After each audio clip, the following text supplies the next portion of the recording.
When discussing changes in the American diet, we're talking about more than just changing the amount of meat and saturated fats and dairy products that we're consuming and sugars. We're also talking about including more organic fruits and vegetables. I'm in a popular health food store, Whole Foods, New York City. Now these are strawberries, but I can assure you these strawberries are not the same as the strawberries you've been eating. The ones you've been eating are very heavily sprayed in all likelihood. Strawberries are regularly sprayed, and that's unfortunate because they're so good. They have the beta-carotene and the vitamin C. Now when you start eating right, you're going to want to eat that which is going to become a part of your body. Live foods. Live foods are those foods that haven't been overly processed, that are closer to their natural state.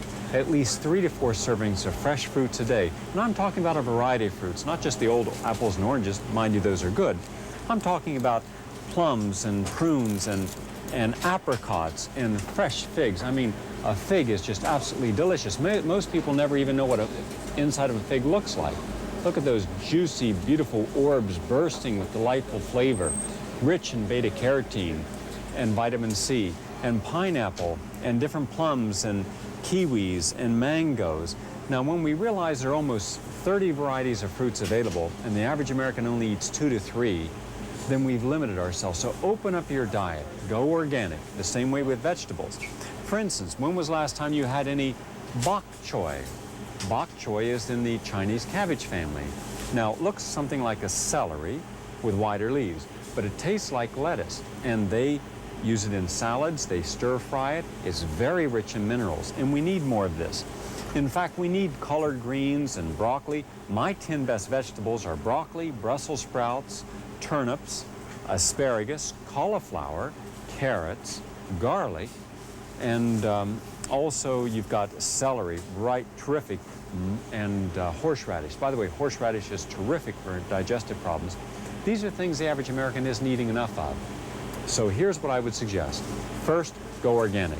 Secondly, have 3 to 4 servings of fruit, 3 to 4 servings of vegetables, starchy vegetables, low in calories, high in beta-carotene and vitamin C and vitamin A.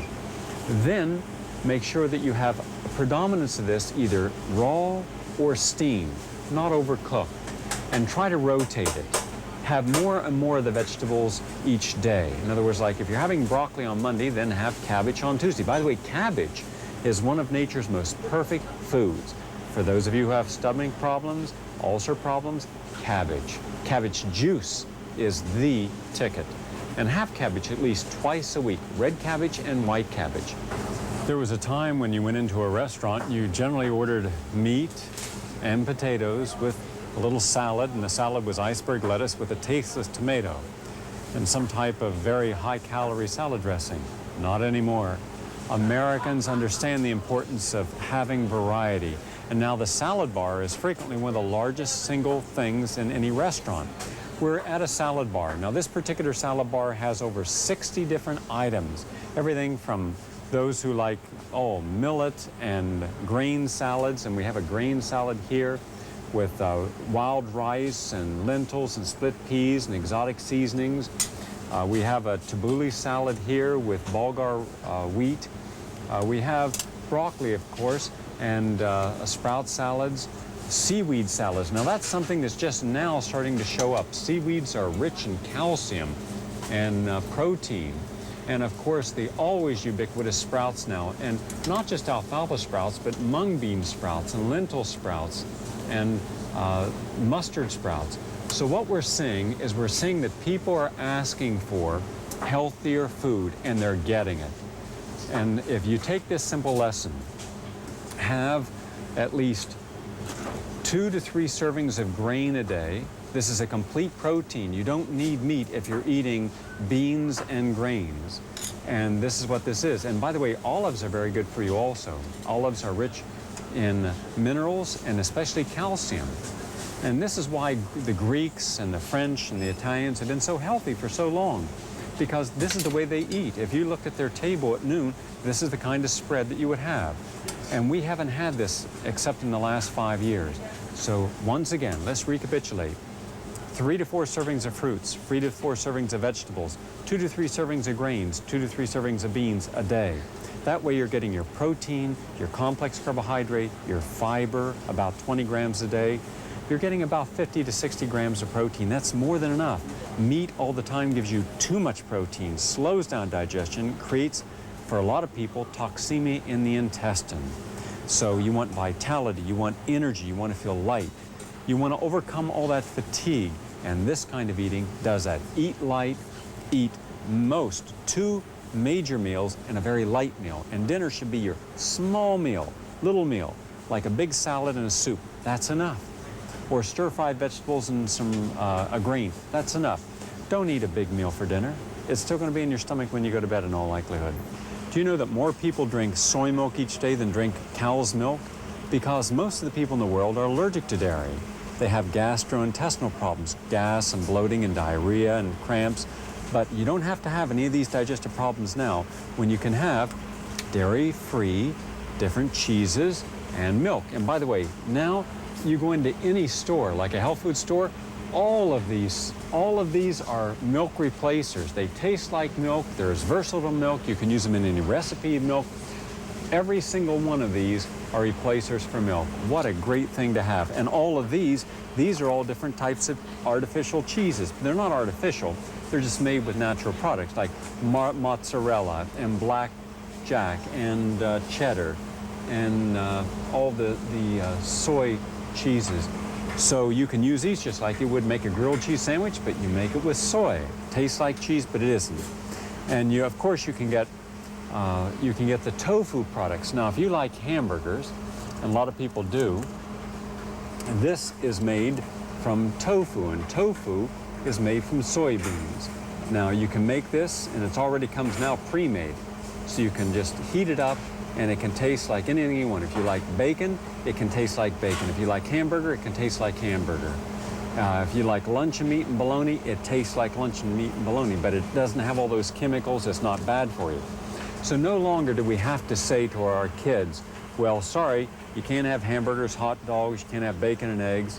Now we can give them the taste, the aroma, but all the good nutrition of healthy foods from grains that have been innovatively made and seasoned to taste like our favorite junk foods. It's nice.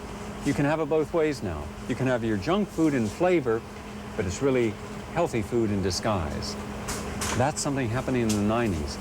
So the supermarket for the 90s is your health food store, or a supermarket making their food selection like a health food store.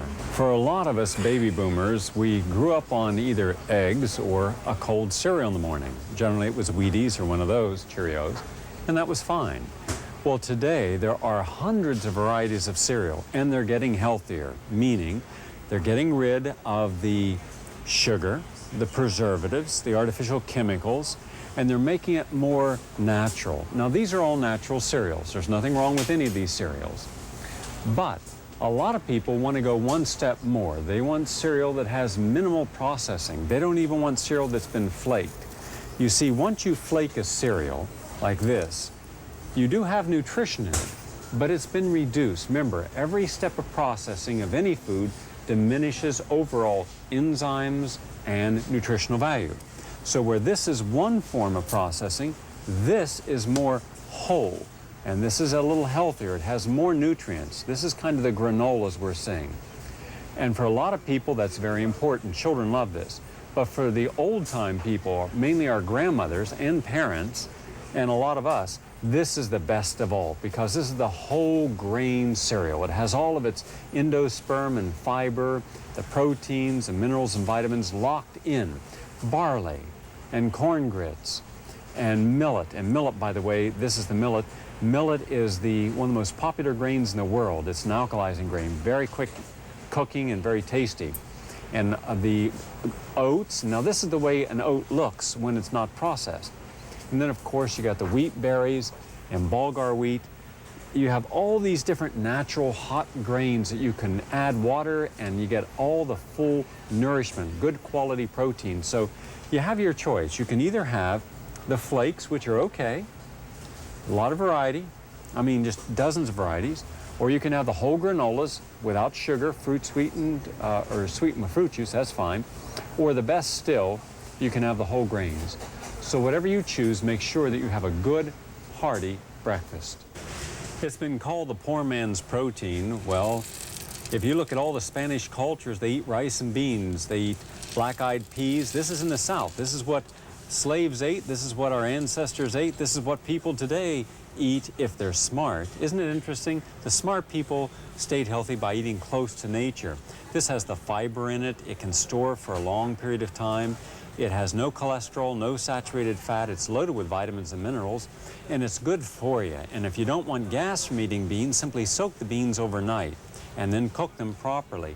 By the way, put a little lemon juice into the beans as they're cooking. That also helps prevent the gas. And when you go into a store now, you'll find quick cooking beans like green lentils and red lentils and split peas. There are over 60 varieties of beans that you can now select from. And you should have at least 2 servings of beans a day, either cold, as in a bean salad, or hot in any variety of recipes. And by the way, another healthy thing to add to your diet, pastas. But not just the white flour pasta, whole grain pastas. If you go to Italy, you go to France, everybody eats pasta, and they're all thin, they're trim, they're great figures. I mean, you know, they love their bodies anyhow. Show me an Italian that doesn't love their body and love everyone else's body. They're always ogling everybody's body. Well, we look at pasta and we look at these rich sauces. We don't have to have a rich sauce. You can have olive oil and garlic and proper seasonings, or you can have a tomato basil sauce. But all kinds of semolino and all of the different ratonis and the whole wheat, dozens of different type of pasta. So have a pasta too. It's good for you. So let's just summarize.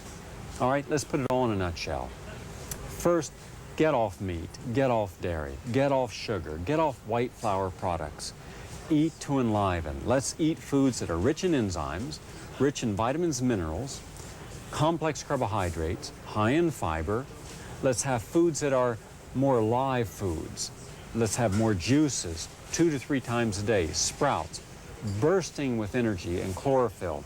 Let's have sea vegetables like wakame, W-A-K-A-M-E, kombu, K-O-M-B-U, hajiki, H-I-J-I-K-I. Let's have that because it's rich in calcium, potassium, it's rich in natural sodiums, and rich in protein. And manganese too, which is good for the heart and good for the muscles. Let's also stay away from deep frying foods. Let's use natural oils, canola oil, walnut oil, the omega-3 oils. Let's have walnut, almond, and of course, one of the best of all, and that is olive oil, but the virgin olive oil. Let's get away from these white bleached oils, white products, sugar products. Have natural sweeteners. And of course have 2 to 3 servings of vegetables, or 4 servings of vegetables a day, and fruits and grains, beans, and that's it. That's a diet. So you don't have to restrict calories, just restrict saturated fats. Get your fat content percentage of the diet down to around 10 to 15%. Exercising, of course, with all this power walking, and you're going to feel great and look great.